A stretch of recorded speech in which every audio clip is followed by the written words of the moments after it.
Damos gloria al Señor porque hoy es nuestra 13ª edición de la serie que hemos titulado El Sermón del Monte. Bueno, no es algo que se me haya ocurrido a mí, ¿no?, titularlo de esa forma. Ese mismo es el subtítulo que aparece dentro de las Biblias, ¿no?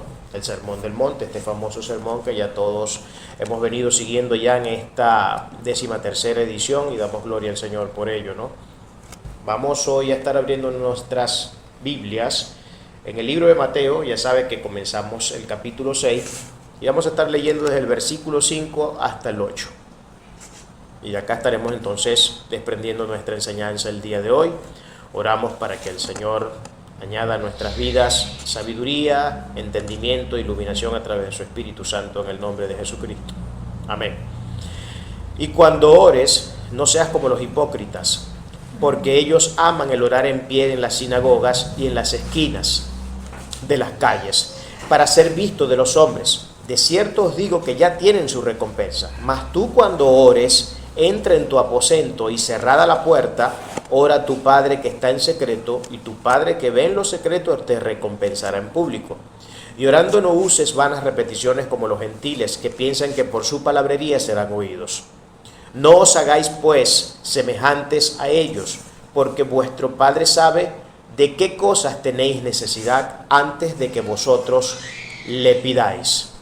¿Cuántos de nosotros tenemos un estilo de vida cultivado en la oración? ¿Cuántos hemos cultivado ese estilo de vida? Acuérdense que la oración es una de las grandes y más importantes prácticas del cristianismo dentro de nuestros ejercicios espirituales. Y está más que claro por el Sagrado Texto que tenemos un llamado muy profundo a mantenernos conectados con la fuente que nos da la vida, con la fuente que nos provee todo lo que necesitamos para poder seguir respirando. Y uno de estos grandes medios espirituales es, sin duda alguna, la oración. La pregunta la planteo de esa forma tan específica es porque hay gente que ora, lamentablemente, y estas son cosas que ocurren y parece ser que cada vez se hacen más común. Hay gente que ora por motivos equivocados, por motivos errados. Y con esto me refiero a un sinfín de cosas, ¿no? Y como bien vimos acá, iniciando la lectura del texto, vemos que acá Cristo está acusando algo muy particular, que por cierto tiene que ver exactamente con la misma acusación y la misma condenación que le dio otra vez a las mismas personas, dirigiéndose hacia las mismas personas, sobre el tema de lo que ya vimos la vez pasada de la caridad, ¿no?, que fue lo que tratamos. Hoy estamos con el tema de la oración, pero Cristo ha sido bien claro con esto. Entonces, ¿hemos nosotros cultivado una vida de oración realmente en nuestras vidas? ¿Estamos haciendo lo que Cristo dice? Acuérdense que la palabra dice que una de las razones, por ejemplo, por las cuales debemos orar profundamente es para que no entremos en tentación. Creo que ya solamente esa, si no supiéramos el resto de las razones por las cuales debemos orar, creo ya que solamente conociendo esta debería ser más que suficiente para cualquier creyente tomar este tema con toda la seriedad del asunto. Porque si hay algo en lo que el diablo y el mundo no descansan a diario, y aún nuestro propio corazón, es en ponernos tropiezos para que caigamos, en estar siempre ofertándonos todo tipo de tentaciones para que nosotros caigamos en las trampas del enemigo. Y acuérdense que el diablo no es estúpido, no es bobo, no es tonto. El diablo sabe perfectamente cuáles son nuestras debilidades y cuáles son las tendencias de nuestras bajas pasiones, las tendencias de nuestra carne. Y todos los golpes que él dirige, o todas las tentaciones que él dirige con la intención de hacernos caer, siempre van a estar diseñadas en función de esos deseos que siempre tenemos enquistados en nuestra carne. Por eso es que él es muy, pero muy efectivo y eficaz cada vez que nos pone una presentación de este tipo, porque precisamente él conoce, ¿no? Y el diablo sabe más por viejo que por diablo, ¿no? Así dice el dicho. Con tantos milenios, siglos, millones de años que tiene existiendo, donde ha venido haciendo una inspección exhaustiva. Mire que el mejor antropólogo después de Dios que existe en todo el universo se llama Satanás. El mejor sociólogo es Satanás, porque si después de Dios hay alguien que mejor puede conocer cómo es el hombre, cuáles son sus pasiones, qué cosas le gustan y qué cosas no le gustan, es el diablo. Porque por bruto que sea el tipo, en el caso de que supusiéramos de que el diablo es bruto, que no es para nada bruto, con los milenios que tiene estudiando la humanidad y viéndonos hacer y deshacer a cada instante, Él sabe perfectamente hacia dónde tiende por regla general y hacia dónde se orienta siempre nuestro corazón. Por eso es que Él es tan eficaz siempre en sus planteamientos para hacernos caer en tentaciones, para hacernos caer en todo tipo de pecado. ¿Cuál sería, además de esta pregunta que acabamos de hacer, la razón por la cual nosotros oramos entonces? ¿Tenemos nosotros la razón correcta a la vez que oramos, en el momento que oramos? ¿Oramos por las razones correctas o nos estamos engañando, ¿no? Porque hay mucha gente que sigue también en este tema, ¿no? Es lamentable, pero hay gente que ora, y tengo que volverlo a repetir, y esto tendremos que repetirlo hasta la saciedad, porque es un problema muy común y que está ya casi, parece ser un miembro dentro de la congregación de Cristo. Y es que hay mucha gente que ora por las razones incorrectas. Mucha gente sigue orando por razones incorrectas. Otros oran siempre haciendo y diciendo cosas que no son legítimas desde el punto de vista bíblico. Algunas personas incluso atienden a un formato que ni siquiera se parece al formato que Cristo nos dejó plantado acá en el texto. Y bueno, hay todo un sinnúmero de razones que nosotros pudiéramos alegar que hacen saber que hay muchas personas que en la practicidad de la oración están incurriendo una y otra vez en una serie de errores bastante graves. Y sobre eso vamos a ir hablando un poco en la medida que vamos avanzando en la enseñanza. Ya lo hemos dicho, este es uno de los ejercicios más espirituales que podemos encontrar dentro de la practicidad de nuestra religión cristiana, de nuestra fe cristiana. La oración es uno de esos importantes ejercicios espirituales por muchas razones que iremos viendo de manera progresiva en lo que vamos avanzando. El problema que Cristo está planteando acá, y es lo que vino acusando desde la enseñanza anterior y que se prolongará hacia la próxima enseñanza también, es el tema de la hipocresía. La sesión pasada, en la 12ª edición de nuestro mensaje El Sermón del Monte, habíamos hablado de la hipocresía en el dar, de la hipocresía en la obra de caridad, en la hipocresía de la limosna, que cuando iban a dar sonaban trompetas para que todo el mundo se diera cuenta, y entonces viene Cristo y les dice que no sepa tu izquierda lo que hace tu derecha. No hagas las cosas tocando trompeta para que todo el mundo se dé cuenta y entonces comience de alguna manera a encomiar tu caridad, a encomiar tu caricativa actitud, etcétera, ¿no? Porque ya sabemos que todo eso está bajo un formato de hipocresía que claramente acusa a Cristo. Pese a que la oración era parte, entendían ellos, de estos tres pilares de la bondad religiosa. Fíjense que primero hablamos de la caridad, segundo estamos hablando de la oración. Ya con esto hemos abordado dos de los grandes pilares que consideraba el judío, que eran los pilares de la bondad religiosa. Habíamos dicho que los pilares de la bondad religiosa eran la caridad, la oración y el ayuno.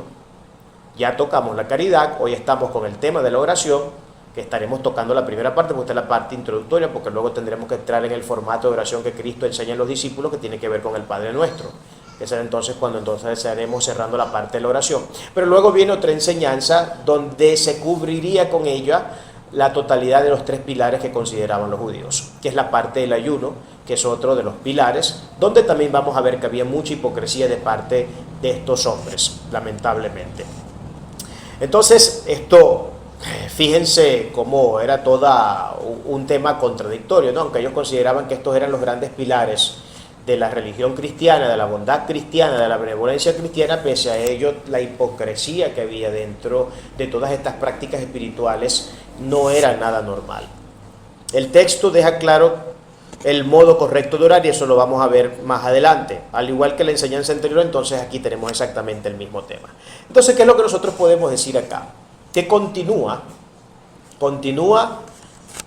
el empeño por ganarse el Oscar al mejor actor.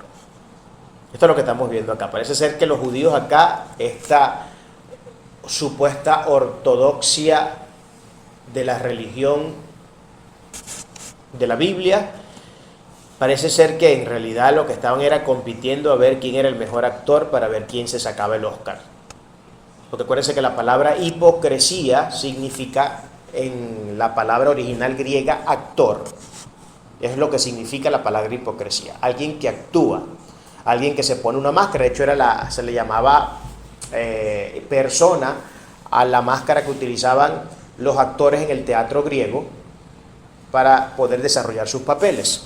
Eso se le llamaba persona, a la máscara. Y de allí que se desprenda una enseñanza que filosóficamente se enseña que, por ejemplo, el tema de la personalidad, bueno, ni tanto filosóficamente, eso se dice más que todo a nivel psicológico, ¿no? Que el consumo de nuestra imagen pública tiende a ser eso que nosotros llamamos personalidad, que muchas veces no es más que esa máscara que nosotros mostramos afuera, pero de la cual no tenemos ningún tipo de correspondencia, con la cual no tenemos ningún tipo de contacto con la realidad, porque a lo mejor no somos nada de eso que mostramos allá afuera, y quien quiera realmente saber lo que somos, entonces tendría que entrar en las cuatro paredes de nuestra intimidad para poder saber cómo realmente es que somos nosotros, ¿no? Hay gente que es así, mucha gente es así, por supuesto no todos son así, gente que es muy, pero muy sincera y que como se comportan en su casa y en cualquier lugar se comportan en la calle también, ¿no? Gente que es sincera, y la sinceridad siempre, en muchos casos siempre va a pasar serias, digamos, facturas, ¿no? Siempre van a haber muchas facturas. Entonces, ¿qué es lo primero que Cristo viene a decir acá? Hay una cosa importante en esta lectura de hoy, porque en la lectura de hoy tenemos tres imperativos que Cristo está exponiendo de cara al tema de la oración. Hay tres imperativos y vamos a ir viendo cada uno de estos imperativos. Y al final, en el versículo final de nuestra enseñanza, vamos a ver cómo se toma el primer imperativo y se recuerda nuevamente. Y acuérdense que una práctica, o digamos uno de los principios hermenéuticos importantes, es que cuando en un pasaje se repite varias veces algo, es porque es algo sumamente importante, lo que hay que prestarle mucha atención. Entonces Cristo acá reitera el tema del imperativo negativo que muestra él en el primer texto, nuevamente en el último, tratando de esta enseñanza, por supuesto. Entonces vamos a ver cuál es este primer imperativo que nosotros tenemos y que lo podemos ver, se encuentra registrado en el versículo 5 del capítulo 6 de Mateo. Dice: y cuando ores no seas como los hipócritas, porque ellos aman el orar en pie en las sinagogas y en las esquinas de las calles para ser visto de los hombres. De cierto os digo que ya tienen su recompensa. Ya tienen su recompensa. Los judíos tenían bien internalizada la práctica de la oración. Esto no era algo para ellos foráneo, esto no era algo para ellos extranjero. El tema de la oración era un tema que estaba muy integrado dentro de la religión judía. Demasiado integrado. Oraban casi por cualquier cosa. Oraban por los ríos, oraban por la lluvia, daban gracias por las lunas nuevas, oraban por la comida antes de comer y después de comer. Total, oraban por una cantidad de cosas, a veces por cuestiones que uno pudiera decir que eran incluso superfluas las oraciones en ese sentido, pero ellos oraban por absolutamente todo. No había algo que se escapara de sus oraciones. Por lo que era un tanto difícil entonces acusarles de personas que no oraran.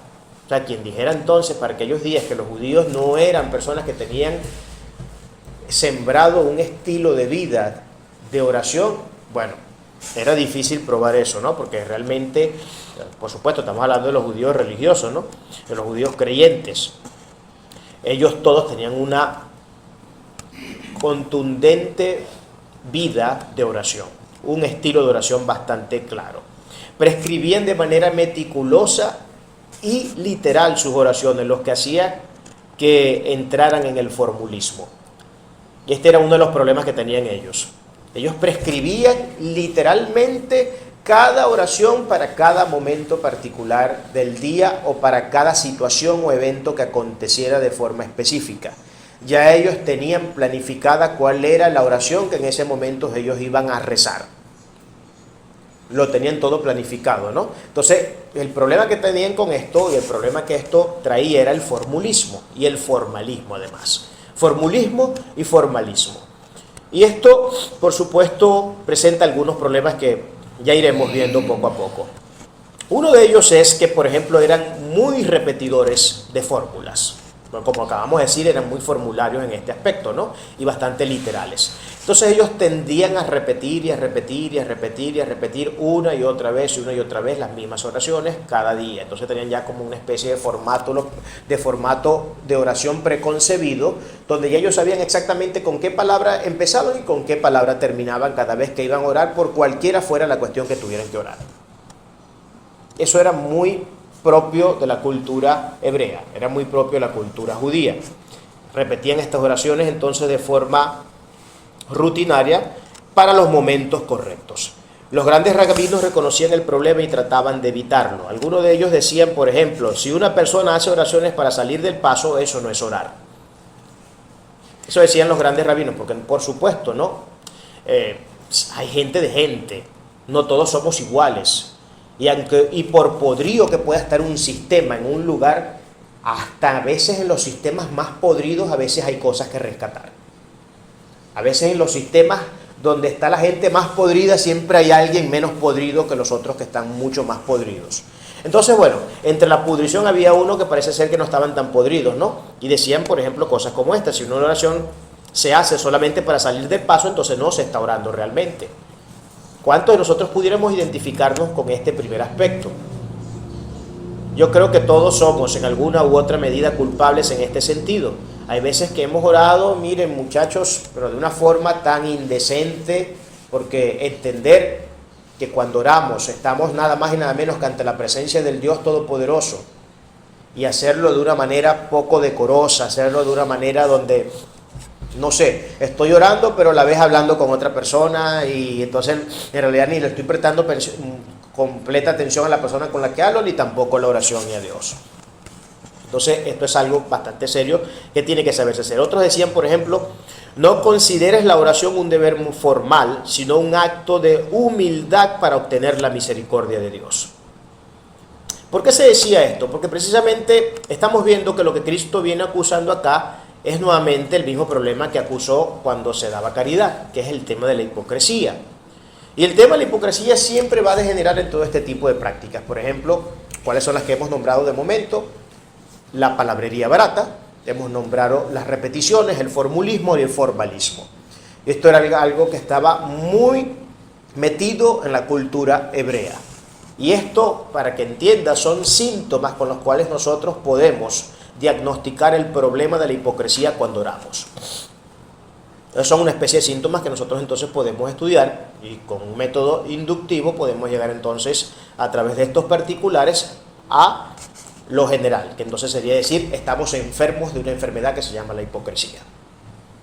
Esto es lo que podemos ver hasta el momento, ¿no? El devoto judío tenía horas fijas para orar. Ellos tenían horas fijas. Tenían la hora tercia, tenían la hora novena y la nona. Tercia, novena y nona. 9 de la mañana, 12 del mediodía, 3 de la tarde. Yo no sé si esto les recuerda algo. La crucifixión de Cristo. Las diferentes horas, ¿no? En el momento que se crucificó, cuando murió, cuando expiró, todo esto. Ahí se van dando el recuento de las horas en que fue pasando el acontecimiento. Y estos eran los 3 momentos en el día que los judíos oraban. Acuérdense de Daniel. Daniel oraba 3 veces al día, se asomaba por la ventana en su habitación, en orientación hacia Jerusalén, y entonces elevaba su oración. Esas eran las 3 veces que como mínimo el judío tenía que orar. Ahí no estamos contando que si la comida, que si el río, que si llovía, que si que si había una buena noticia, que si el cabrito se les caía en un hueco. No estamos contando eso, estamos contando lo que era el formato obligatorio de oración para un judío religioso de esa época. Esas eran las 3 horas del día en las que ellos oraban. Tenían la creencia de que el mejor lugar para orar siempre iba a ser la sinagoga o el templo. De tal suerte que entonces cuando usted veía que eran esas horas en aquellos tiempos, si era la hora tercia, si eran las 12 del día o las 12 del día o eran las 3 de la tarde, la nona, ellos buscaban siempre dirigirse al templo, la sinagoga más cercana, para entonces hacer sus oraciones allí. De hecho, se creía que si la oración no se hacía dentro de un templo, dentro de una sinagoga, muy probablemente esa oración no hubiera tenido el efecto que se necesitaba y se requería tener. Para ellos, incluso decir que se orara en el templo indicaba la oración más eficaz, más efectiva que se podía tener. Por supuesto, hubo algunos rabinos que tuvieron que contestar estas cosas, porque entendiendo que la dificultad de que no todos podían ir al templo a orar en esas horas, algunos rabinos sabios también prescribieron, bueno, miren, ustedes tienen que orar donde sea que estén. Si están en el trabajo, oren en el trabajo. Si no están en el trabajo, donde estén. Si están en la parada del autobús esperando que llegue su autobús para poderse trasladar al colegio, oren en ese lugar si le agarran la hora de la oración en ese momento. No tienen que salir corriendo para el templo, porque entonces eso iba a traer una serie de problemas, y había algunos rabinos entonces que daban este tipo de indicaciones. Entonces oren en el campo, oren en la casa, oren en el baño, oren donde sea que ustedes se encuentren, pero tienen que cultivar la vida de oración. Eso era lo que ellos querían que quedara sin duda claro, ¿no? Ellos también tenían la tendencia de alargar mucho sus oraciones. Y estas oraciones se alargaban precisamente por este formato de la repetición, ¿no? Ellos repetían y repetían y repetían y repetían como especie de mantras una y otra vez las oraciones que ellos hacían. Muy al estilo también de los musulmanes, muy al estilo de los católicos romanos, con los rezos, que es repetición, repetición, y 50 Ave María, y 50 Padre Nuestro, y no sé cuántos otros rezos y cuestiones locas tienen, ¿no? Pero esto es muy propio de las religiones falsas. Esto de la repetición en las oraciones es muy propio, escuche bien lo que le voy a decir nuevamente, esto de las repeticiones en los sistemas religiosos, de repetir y repetir cuando se ora, es muy propio de los sistemas religiosos falsos. Y de hecho aquí podemos ver que precisamente lo que Cristo está acusando en el sistema de oración de los judíos es la falsedad, porque al hablar de hipocresía estamos hablando de falsedad. Entonces eso siempre va a ser un síntoma de falsedad, un síntoma de hipocresía. Ojo, que no se está diciendo acá que usted no deba tener un formato, un esquema de oración. Yo tengo un formato de oración, yo tengo un esquema de oración. Yo comienzo, yo sé con qué cosas comienzo dentro de mi formato, cuál es el primer paso, cuál es el segundo, cuál es el tercero, hasta llegar al último. Yo empiezo como Cristo dice que debemos empezar, primero dirigiéndonos al Padre. Padre nuestro que estás en el cielo, alabado, santificado sea tu nombre. Entonces, la primera fase de toda oración debe ser alabanzas a Dios, antes que cualquier otra cosa. Hay gente que se les olvida eso. Hay gente que va a orar y enseguida va a pedir. Comienzas con la petición y Señor dame, y Señor esto, y Señor lo otro. No, la palabra dice, esto lo vamos a ver por supuesto ya cuando entremos en el formato propio de la oración, pero para darles un adelanto, ¿no? Siempre lo principal es entrar en alabanza, en entrar en adoración al Todopoderoso. Nunca entre, por favor, orando de una vez, enseñándole al Señor su petición, que es lo que quiere, porque las peticiones son legítimas, son legales, están muy bien, pero esa no es la forma correcta de hacerlo. Todo tiene su lugar y todo debe estar bien ubicado en ese espacio de tiempo que usted va a dedicar a la oración. Entonces ellos tenían estas tendencias, ¿no?, de alargar mucho por estas repeticiones que hacían, aunque no era, por supuesto, exclusivo de ellos. En el siglo XIII, por ejemplo, los escoceses también hacían eso. Los escoceses eran muy también dados al tema de estar exhibiendo palabrerías y palabrerías en ese sentido, ¿no? Se pensaba que una oración larga exhibía más devoción. Eso era lo que decían los holandeses, los escoceses del siglo XIII, ¿no? Algunas máximas decían, por ejemplo, si leemos, por ejemplo, lo que decía el doctor W. Maxwell, él decía que la eficacia de la oración se medía por su ardor y fluidez y no menos por su férvida longitud. Y el rabino Leví decía, el que hace largas oraciones es oído. Entonces fíjense cuál era la manera de concebir ellos la oración. Mientras más larga fuera la oración, parece ser que más eficiente era la oración, parece ser que mejor era la oración, parece ser que, no sé, estas eran oraciones que tenían probablemente más posibilidades de llegar al trono de Dios que aquellas oraciones que de repente eran cortas, estas oraciones santiamén que hacen algunas personas, ¿no? Santo amén, santiamén, de ahí viene la palabra santiamén, ¿no?, que significa hacer algo con mucha rapidez. Santi amén. Espíritu Santo, amén. Eso es lo que a veces oran algunas personas, ¿no? Así, en un santi amén. Muy rápido, una oración muy ligera. Yo creo que ni tan calvo ni con dos pelucas, como decimos nosotros acá. Yo les voy a comentar una anécdota de mi vida personal. Yo recuerdo que ya como para el tercer, cuarto año aproximadamente de mi conversión, Yo tenía una vida de oración que yo consideraba una vida muy ferviente, y ciertamente lo era en algún aspecto. Pero yo era muy al estilo fariseo, que estamos viendo acá que Cristo está acusando. Porque yo era de los que incluso ponía un cronómetro para ver cuánto me tardaba orando, y el día siguiente tenía que superar ese récord. Por lo que yo llegué a registrar oraciones de hasta de 2 horas. Entonces estoy hablando de la oración matutina, de la mañana, cuando me levantaba. Podía estar 2 horas fácilmente orando, sin parar. Llegué a registrar oraciones, y en promedio no bajaba de 1 hora. Y siempre estaba con el tema del reloj. Entonces yo, si algo hacía de manera absolutamente metódica antes de levantarme, o más bien antes de orar, era mirar la hora en que comenzaba a orar y luego volverla a mirar en el momento que terminaba de orar. Entonces, en función de lo que mi reloj marcara, yo podía determinar si mi oración había sido eficaz, si había llegado a Dios o no. Así de fariseo fui yo. Y yo creo que estas son prácticas que de alguna manera también algunos hemos cometido de manera muy, errónea, ¿no? De personas que hacían eso. Yo recuerdo que yo no era el único que practicaba eso para aquellos días. Habían otras personas que eran parte del liderazgo donde yo estaba, que también hacían esas cosas. Hasta incluso en algún momento creo que llegué a escuchar que uno no podía orar menos de tantos minutos. Cosas por el estilo, ¿no? Y esto no es un tema, hermanos, de que yo ore 1 hora, 2 horas, 10 horas, 15 horas. Yo puedo orar 50 horas. Y esas 50 horas pueden estar llenas de absolutamente nada. Yo puedo pasarme el día entero orando, desde que me levanto hasta que me acuesto, y no haber dicho absolutamente nada a Dios. Y no haber hecho una sola afirmación importante y trascendental en esa oración.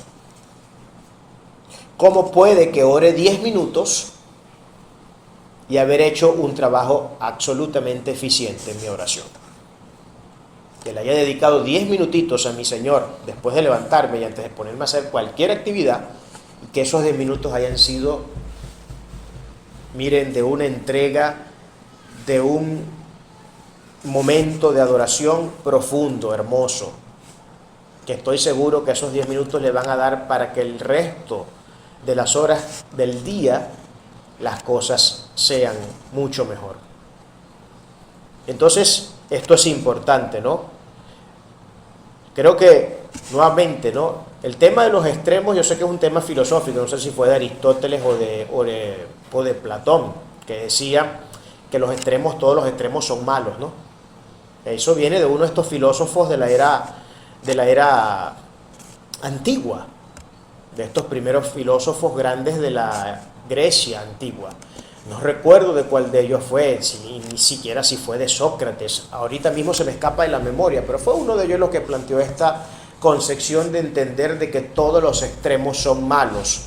Y por supuesto eso es algo que está siendo sometido mucho a crítica. Hay gente quienes no piensan eso. Yo creo que esto está condicionado al evento, ¿no? Eso va a depender del evento y de la situación, porque yo no creo que nunca sea malo, adorar y alabar a Dios en exceso. Yo creo que más bien es lo que Dios como mínimo quiere de nosotros. Yo creo que trabajar en las cosas de Dios, atender las cosas de Dios en extremo nunca va a ser contraproducente, de ninguna manera. Lo que sí sería contraproducente es no hacerlo en extremo. Eso sí sería completamente contraproducente. Entonces, les dejo esa para que allí nos entretengamos un poquito, ¿no? Un rabino consciente de este problema, de la tanta palabrería y de extender de manera innecesaria las oraciones y llevarlas a horas y horas y realmente no se decía nada, algunos de estos rabinos conscientes decían que estaba prohibido alargar innecesariamente la alabanza al santo, como dice por ejemplo Salmo 106.2. ¿Quién expresará las poderosas obras de Jehová? ¿Quién contará sus alabanzas? ¿Quién contará sus alabanzas? Eso pregunta el salmista de manera retórica. Son dos preguntas retóricas que está haciendo el salmista. ¿Quién expresará las poderosas obras de Dios? ¿Quién de nosotros que procure en el momento de la oración decir cada cosa buena que Dios ha hecho en este universo pudiera decirlas? Para empezar, no estamos enterados de todo lo bueno que Dios ha hecho, hace y seguirá haciendo. Es imposible que nosotros lo sepamos. Por eso es que tiene que preguntar de manera retórica aquí el salmista, ¿quién expresará las poderosas obras de Dios? ¿Quién puede saber exactamente toda y cada una de las cosas que Dios ha hecho en cada episodio de la historia de la humanidad para bendecir la vida de millones y millones y millones de seres humanos? No es posible contabilizar eso. No es posible siquiera tener conciencia de cada uno de esos eventos. Es imposible. Y la segunda pregunta retórica, ¿quién contará sus alabanzas? Imagínense ustedes, ¿cómo contamos las alabanzas del Señor? Si nos vamos a la imagen que nos presenta el libro de Apocalipsis sobre los ancianos que están arriba adorando la presencia del Señor, dice que son 24 horas que están adorando y alabando a Dios. Todos los días por la eternidad han estado haciendo eso. Ahora, ¿cómo podemos contar nosotros esas alabanzas? Pero bueno, pastor, usted está yendo muy lejos, porque está hablando del estado eterno, está hablando de la eternidad, ya los ángeles, la cuestión, los seres vivientes, etc. Vámonos a algo un poco más terrenal. Bueno, ¿quién de nosotros entonces pudiera contar todas las alabanzas que se han dirigido y se han orientado a la persona de Dios en cada ser humano que se ha convertido al cristianismo desde que el cristianismo existe y tiene conciencia en la cabeza del ser humano? Sería imposible contabilizarlo, ¿verdad? Para empezar, tendríamos que conocer a cada ser humano que ha existido en el planeta y haber tenido no menos de 3, 4 años viviendo con ellos para saber exactamente todo lo que ellos, para que ellos nos enseñaran cada cosa que hubieran dicho en las oraciones. Tampoco hubiera sido posible, porque seguro ellos tampoco se acuerdan. Yo no me acuerdo de cuántas cosas yo decía o dejaba de decir hace 5 años atrás cuando oraba. ¿Qué me puedo estar acordando yo de eso? Por amor a Dios, yo puedo saber las cosas en esencia, las cosas fundamentales de lo que yo presento dentro de mi oración, pero no podría saber exactamente todo lo que yo le he dicho al Señor en mi vida de oración. Es imposible. O sea, miren, si ya para mí es una labor imposible saber cada alabanza que yo he levantado al Señor desde que estoy en estos 20 y tantos años de servirle a Él, sería completamente imposible. ¿Cuál era entonces el gran problema? ¿Qué era lo que todas esas prácticas judías demostraban? Pues acabamos de ver un registro claro, conciso, por cierto, de cómo era la práctica de la oración para los judíos de aquellos tiempos. Cómo era que ellos formulaban todo este asunto. Y como acabamos de ver, muchas repeticiones, alargaban innecesariamente sus oraciones, y por supuesto, como Cristo acá denunció, también lo hacían a voz alta, en los lugares públicos, buscaban acercarse a los lugares donde hubieran las conglomeraciones de personas más grandes para que la gente entonces les escuchara y pudiera alabarlo, porque caramba, mira, este sí es un verdadero hombre de Dios.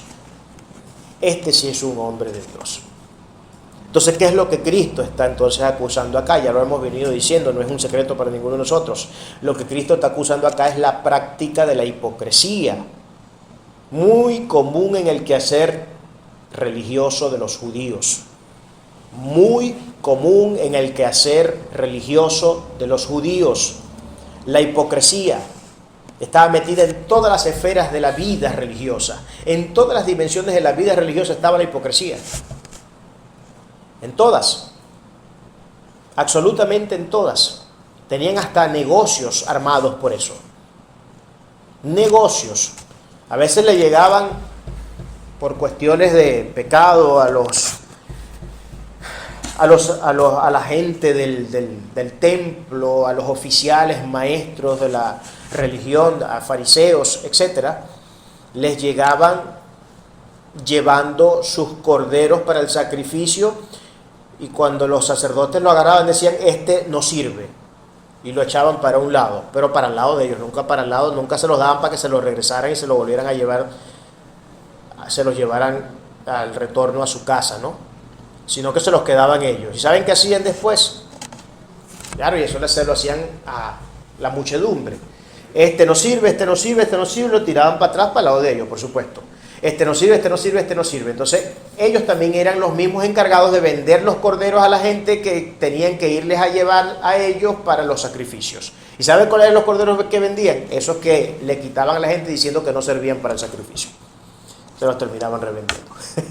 ¿Qué les puedo decir? Para que se den cuenta, ¿no? Un poco de cómo funcionaba y de lo corrupto que era el sistema judío.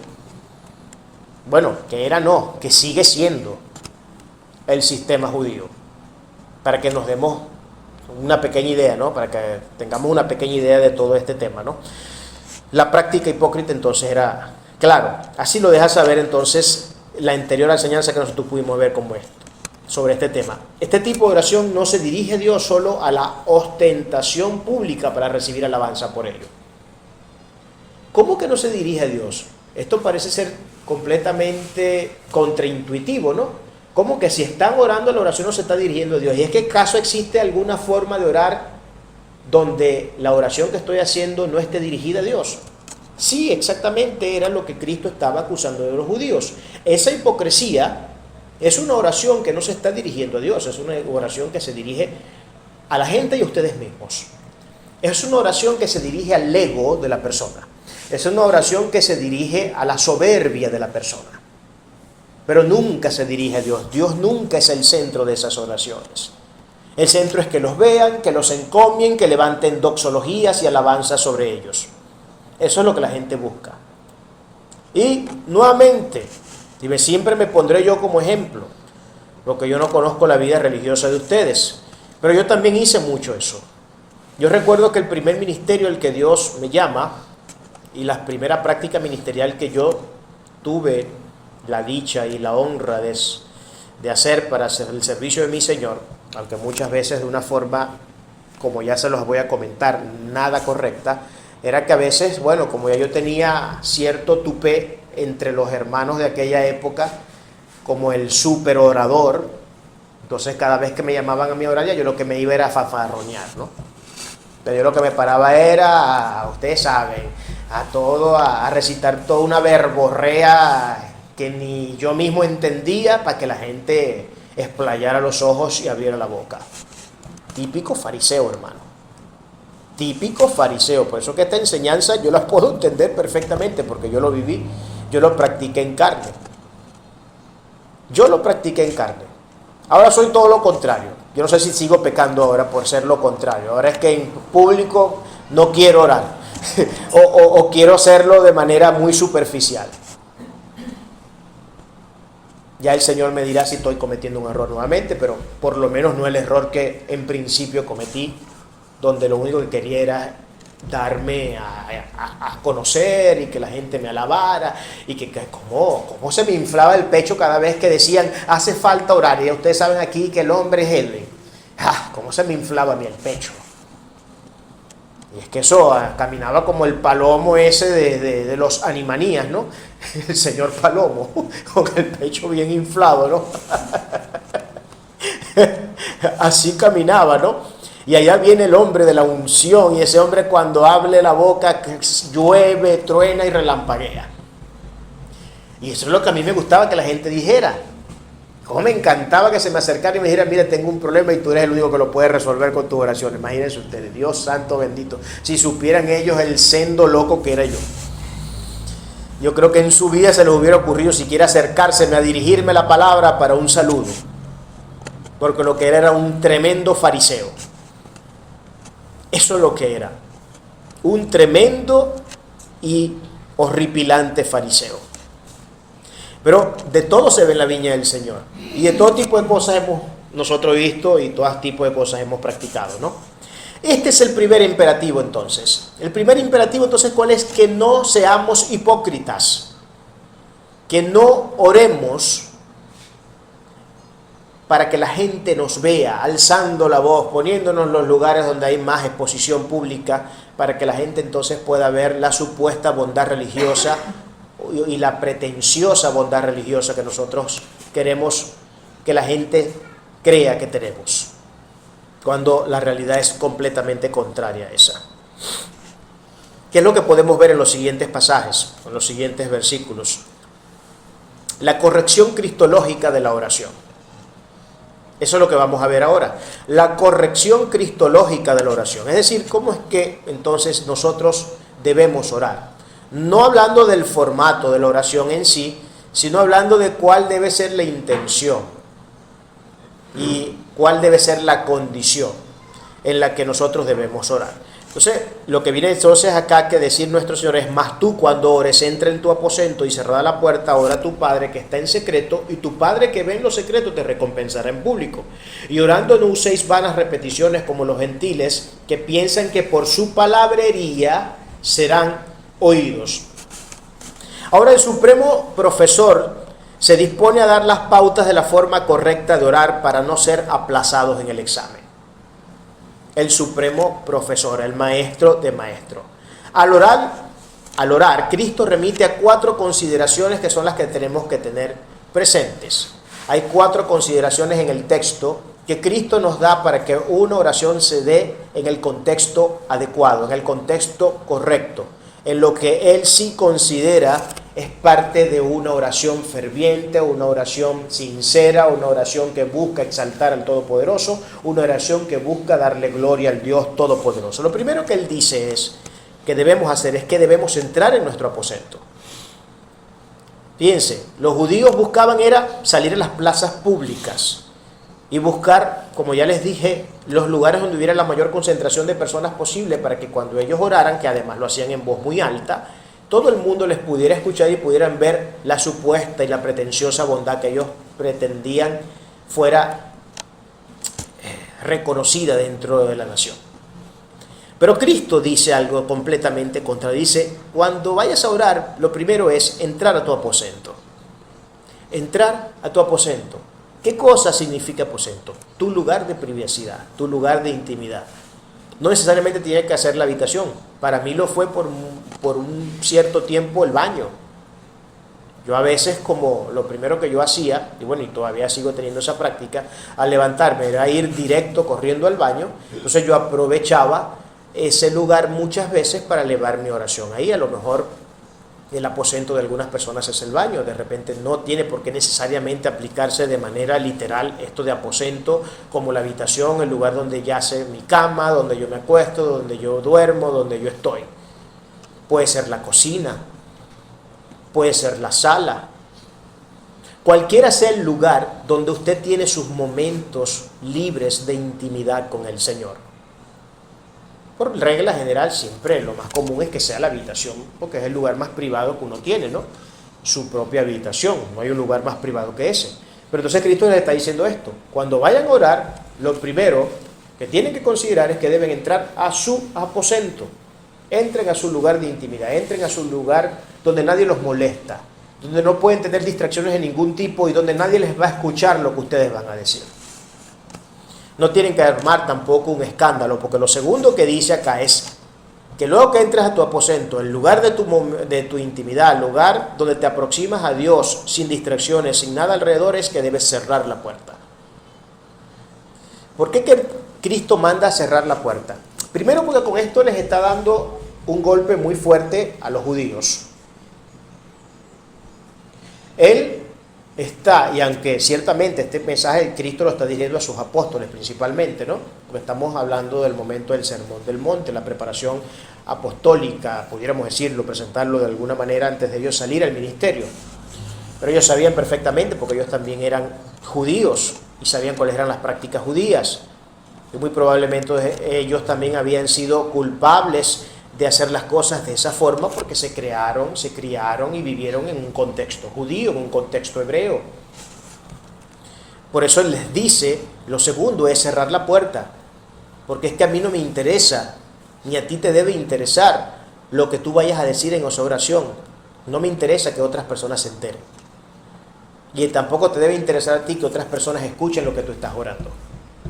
Además, ese cerrar la puerta indica también, puede ser indicativo de buscar alcanzar el máximo nivel de intimidad que se pueda. El máximo nivel, donde solamente estás tú y el Señor. Donde los únicos presentes en ese lugar son el Señor y tú, más nadie. Donde no hay estorbos, donde no hay una mosca ni un zancudo que te pueda estorbar. Donde solo su santa presencia llenando y abordando ese lugar se encuentra para que tú eleves oración y eleves adoración a Él. Cristo lo hacía así. Podemos recordar que Cristo cada vez que oraba, y Él solía usar mucho las madrugadas, siempre las madrugadas eran momentos especiales para Él orar, Y él se apartaba, él no se quedaba donde estaba con el resto de las personas, él se apartaba. Varias veces los discípulos lo iban a buscar y lo encontraban orando y él estaba solo, él no agarraba y decía, mire Pedro, Juan, Jacobo, vénganse para acá a orar conmigo, vengan que quiero que escuchen cómo yo oro para que aprendan a orar. No, el Señor nunca les dijo eso. Él se apartaba, él tenía sus momentos de intimidad. Podemos recordar, por ejemplo, el momento del Getsemaní, cuando Jesús estaba en esa encrucijada, en ese momento crucial del ministerio, la parte donde le tocó tomar la decisión más difícil de todas, donde incluso le presentó la posibilidad al Padre de si podía pasar esa copa de él. Sin embargo, él decidió no pasarla y beberla porque sabía que tenía que cumplir el plan de redención. Pero Cristo estaba solo. Ahí no estaban los apóstoles. De hecho, los apóstoles, él les llamó varias veces la atención porque les dijo, velad y orad, en lo que él iba a hacer su oración y a tener su momento con el Padre, porque ya estaban en los umbrales de ser apresados para llevar a la cruz. Y les recriminó en 3 ocasiones que ellos no se quedaron ni velando ni orando, porque los encontró durmiendo cada vez que iba donde estaban ellos. Los encontraba durmiendo. Otro pesar del cual todos nosotros somos culpables muchas veces cuando nos ponemos a orar, ¿no? A veces nos quedamos dormidos cuando estamos en plena oración. Seguro que nos ha pasado en más de una ocasión. Entonces, eso es lo que significa el cerrar la puerta. Yo no quiero que hayan estorbos y no estoy interesado en que nadie escuche lo que tú y yo vamos a hablar en privado. Esto es cuestión entre tú y yo. Y eso es lo que entonces nosotros podemos interpretar acá con el cerrar la puerta. Lo tercero que Cristo dice es, y esto parece ser casi que innecesario, ¿no? Esta declaración pudiera parecer para algunos de nosotros un poco innecesaria porque es demasiado obvia, es una obviedad de obviedades, ¿no? Porque Cristo lo que ahora viene a decir es que debemos orar a Dios. Bueno, pues es que por favor, por amor a Dios, Señor, se supone, ¿y a quién más vamos a orar? ¿A quién más vamos a orar? Pero esta obviedad, con toda intención, Cristo tiene que presentársela a los discípulos porque no estaba muy claro eso de que tenían que orarse a Dios. Y no es que no estuviera claro en el sentido, digamos, de la conciencia que había sobre el tema de la oración. Todo el mundo sabía que la oración tenía que dirigirse a Dios. El problema era que el saberlo no necesariamente implicaba que lo practicaran de esa forma. Porque nuevamente tenemos que retrotraernos al primer verso. Al Cristo estar acusando una actitud hipócrita en medio de los judíos cuando oraban, es entonces una acusación directa, y de esta forma tiene que entenderse a que estas oraciones no eran oraciones que se dirigían a Dios. No se dirigían a Dios, se dirigían al ego, se dirigían a la arrogancia, se dirigían a la soberbia, se dirigían a las personas que querían que nos encomiaran, pero nunca se dirigía a Dios. Por eso es que el Señor tiene que decirles esto que parece una obviedad, un absurdo, pero no es ningún absurdo. Y creo que nuevamente acá, bueno, yo fui muy culpable de esto con las cosas que le comenté hace ratico acerca de mis experiencias personales en mis primeros años en el Evangelio. Que yo me ponía a orar ahí, dígame cuando me entraba por hablar en lengua. Dios mío santo. Cuando me entraba por hablar en lengua, eso era todo un espectáculo, ¿no? Un show casi con luces y explosiones de fuegos artificiales y demás. ¿Y a quién yo estaba elevando esa oración? ¿A mi Señor o a el ego que quería recibir luego de que mi oración terminara las palmaditas en la espalda, acompañadas de unas palabras que decían, este sí sabe orar? ¿A quién oraba yo entonces? ¿Estamos viendo? Preguntémonos, ¿a quién le oramos? Y lo cuarto entonces, evitar las vanas repeticiones. Las vanas repeticiones. ¿Ok? Claro, es importante que en este aspecto, repeticiones está acompañado de un adjetivo, que es la palabra vano, ¿no? La palabra vana es un adjetivo. Por lo que podemos ver acá que el problema en sí no son tanto las repeticiones, sino la vanidad de esas repeticiones. Vanas repeticiones. Ahora, no estoy diciendo, y esto debe entenderse, No estoy diciendo que nosotros tengamos que convertir nuestras oraciones en una repetición como especie de un rezo católico, porque eso es precisamente una de las cosas que está acusando Cristo acá. Entonces no se vale esta fórmula. No se vale esta fórmula. Entonces, ¿a qué se refiere con vanas repeticiones? Es que, primero, evitemos en lo posible estar repitiendo 100.000 veces las cosas. No es que si usted repite 4 o 3 veces algo en su oración, usted se convirtió en un vano repetidor. No, no significa eso. Lo que significa es que, número uno, no convierta esto en un rezo donde se repiten las mismas 7 palabras todo el tiempo. Y para colmo, que estas palabras sean sin ningún tipo de sentido ni coherencia. Porque eso es lo que pudiéramos nosotros interpretar acá con el adjetivo de vanidad, ¿no? O sea, vano, algo efímero, algo sin mayor nivel de importancia, lo pudiéramos decir en este contexto. Algo que no conecta con el trono de Dios, algo que no conecta con el Señor, algo que lo hacemos de una forma tan ilegítima que no llega, hermano, mire, como dicen algunos, no sale ni del techo de la casa donde estamos orando. No sube más allá del techo, por lo mal que estamos llevando esta práctica. Y eso es entonces la cuarta consideración que Cristo tiene que darle a estas personas para que supieran orar. ¿Qué busca Dios en nuestras oraciones? Quiero leer 2 textos que remiten exactamente al mismo concepto. Por supuesto, no que esto sea lo único que Dios busca en nuestras oraciones, pero creo que es uno de los aspectos esenciales y una de las cosas que debemos captar de primera mano. Por ejemplo, si nosotros leemos lo que Proverbios 15:8 nos tiene que decir, el proverbista declara de la siguiente manera: el sacrificio de los impíos es abominación a Jehová, mas la oración de los rectos es su gozo. ¿La oración de quién? De los rectos, rectitud. Santiago 5:16, confesaos vuestras ofensas unos a otros y orad unos por otros para que seáis sanados. La oración eficaz del justo puede mucho. Entonces, pudiéramos ver aquí 2 aspectos, porque la palabra justicia acá es equiparable a la palabra rectitud, que pudimos ver se menciona en Proverbios 15:8. Rectitud, justicia son términos en la mayor parte de los casos homólogos, es decir, son términos sinónimos en ese sentido, ¿ok? Que expresan más o menos la misma idea. Pero también dice que además de ser rectos, de ser justos, tiene que hacerse con eficacia. La oración eficaz del justo puede mucho. Entonces en nuestras oraciones debe haber eficacia, y debe haber rectitud, debe haber justicia.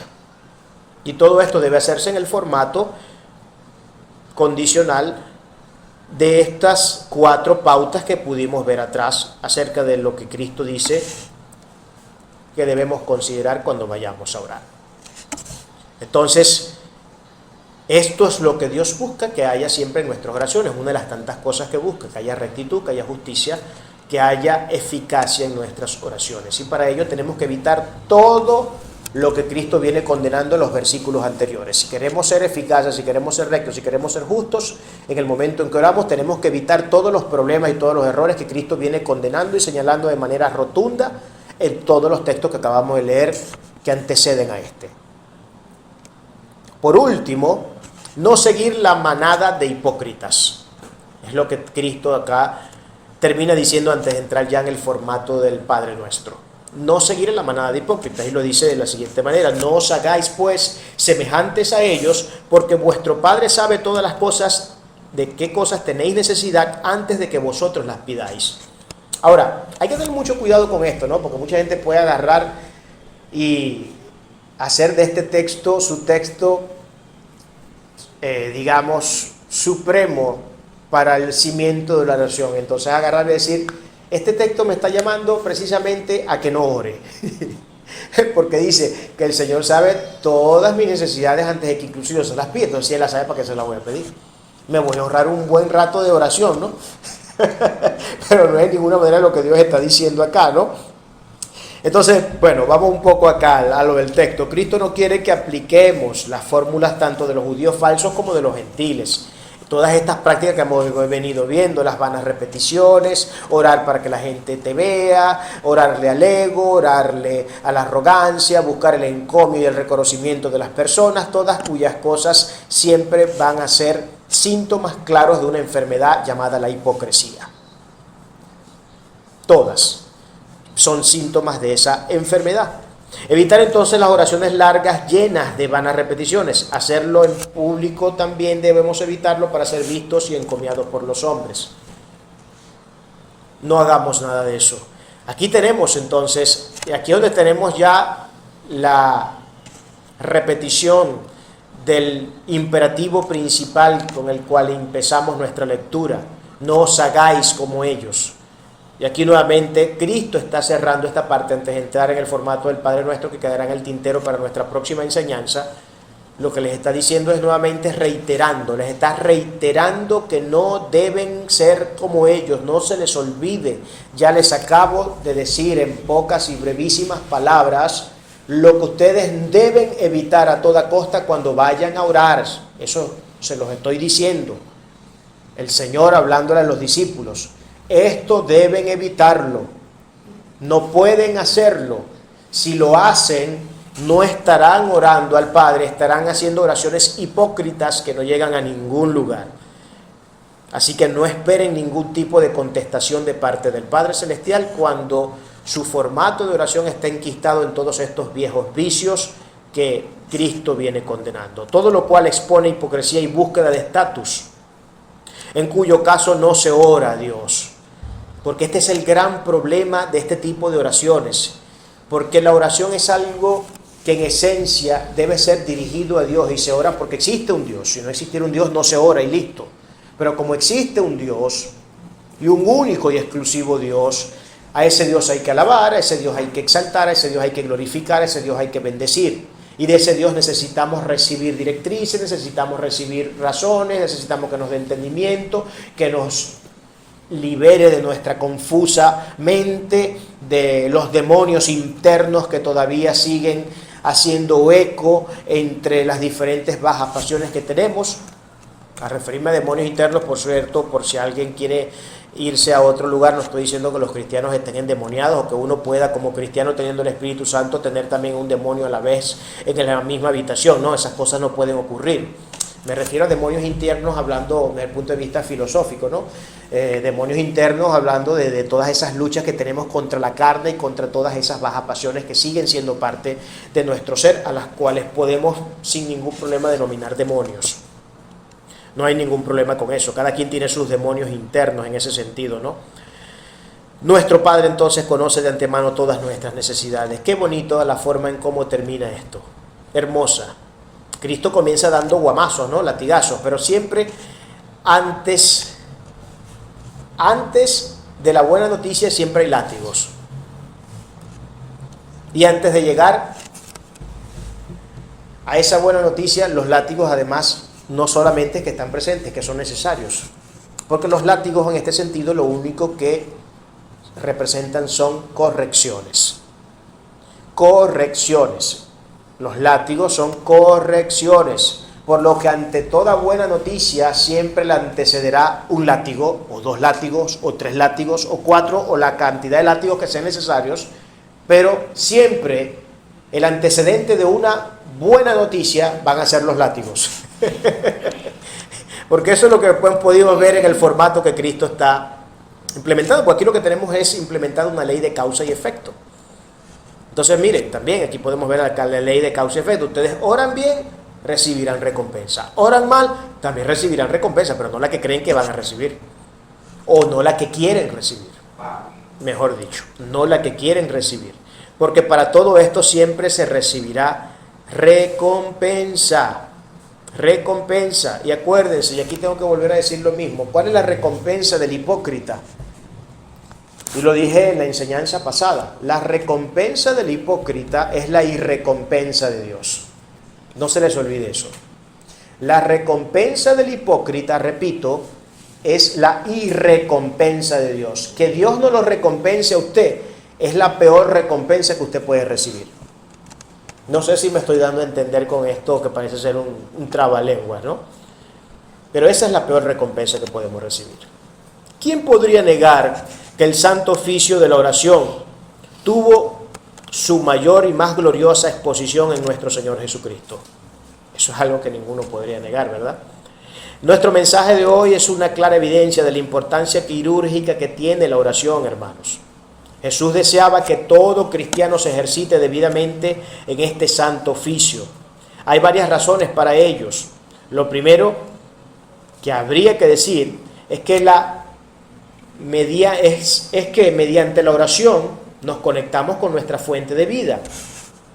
Es en este evento, como también lo es el estudio de la palabra, donde de manera significativa tendremos una intimidad profunda con el Creador. Pocos ejercicios espirituales nos conectan tanto a esta realidad como la oración y el estudio bíblico.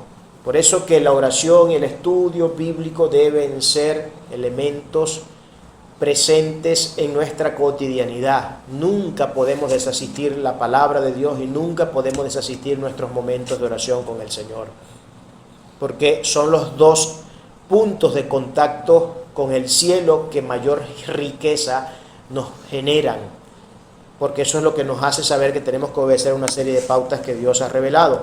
Dios ama y desea cada día que sus hijos se acerquen a su santo trono con una oración recta y eficaz, evadiendo cualquier mala práctica que demuestre hipocresía, como el deseo de ser visto por los demás y alargar con palabrerías baratas y sin sentido este sagrado momento de comunión. Esta y la enseñanza anterior han dejado claro que la hipocresía es un mal que nos aleja de la presencia de Dios, y no puedo encontrar algo más contraproducente para la vida de un hombre que estar lejos de la presencia del Santo, de los santos. ¿Qué cosa podría ser más horrible para nosotros que esa? No creo que haya algo peor que eso. Orar nos conecta con la fuente inagotable de bondad y esperanza, todo lo cual debe ser más deseado que oro y plata. Oremos entonces con rectitud y eficacia, asidos de esas simples consideraciones introductorias que Jesús expuso a sus discípulos, entrando en nuestro aposento, cerrando la puerta, orando a Dios y evitando toda vana repetición sin provecho. Que todo esto sea para su gloria, y un gran galardón recibiremos de parte de nuestro Dios Todopoderoso y Santo por obedecer sus santos mandamientos. Amén.